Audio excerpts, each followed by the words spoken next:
Hello everyone. कुछ queries थी तो मुझे लगा थोड़ा सा और भी आप लोगों से डिस्कशन कर लूँ। पहली चीज़ तो ये कि आप लोग मेक श्योर हो जाइए कि जिनकी प्रोफाइल एमएसएमई की है सिर्फ वही ही इसका इंटरव्यू। मैं तो ये कहूँगा, ऑनेस्टली बता रहा हूँ, मैं भी कोई ऐसा नहीं है कि मैं बहुत बड़ा कुछ हूँ, मैं भी आप ही लोगों की तरह हूँ। तो अगर एमएसएमई में ही एक्सपीरियंस है तो आप तभी इसका इंटरव्यू दीजिए। अदरवाइज़ अदर जो रहेंगे, क्या नाम है, अदर किसी जॉब प्रोफाइल पे हैं तो मेरे समझ से इसको देना ठीक नहीं है, क्योंकि एट द एंड वो लेंगे तो एमएसएमई ही जॉब प्रोफाइल वाले को ही लेंगे। क्योंकि अगर ऐसा नहीं होगा तो फिर वो तो लाइबिलिटी वालों को, बंदे को क्यों लेंगे? आप खुद सोचिए। They will only hire the MSME work profile candidate. पहला पॉइंट ये हो गया। सेकेंड पॉइंट ये है कि एमएसएमई वाले क्या पढ़े हैं। तो एमएसएमई वाले जितने भी हैं उनको मेरे ख्याल से उनको खुद सब कुछ पता है। मतलब वो उसके अलावा कुछ आएगा ही नहीं या कुछ पूछेंगे ही नहीं आपसे।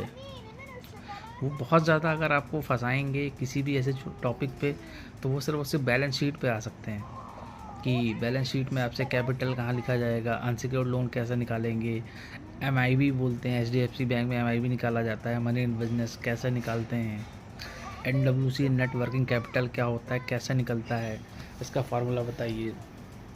सीजीटीएमएसी हो गया, उसको कैसे करते हैं, कैपिटल किस रेशियो में अनसिक्योर्ड लोन में करते हैं, 1:1 कर लेते हैं, टर्नओवर कैसे कैलकुलेट किया जाता है, टर्म लोन में किसी हॉस्पिटल को अगर प्रोजेक्ट फंडिंग करनी है तो कैसे करेंगे, डीएससीआर रेशियो कैसे देखा जाता है। मतलब ये सारे जितने भी बैंकिंग टर्म्स हैं ना, वही आपसे पूछने वाले हैं। वो ये नहीं पूछने वाले हैं कि बैंक कब बनी थी या इस तरह के, मतलब टोटली यूजलेस क्वेश्चन नहीं पूछेंगे।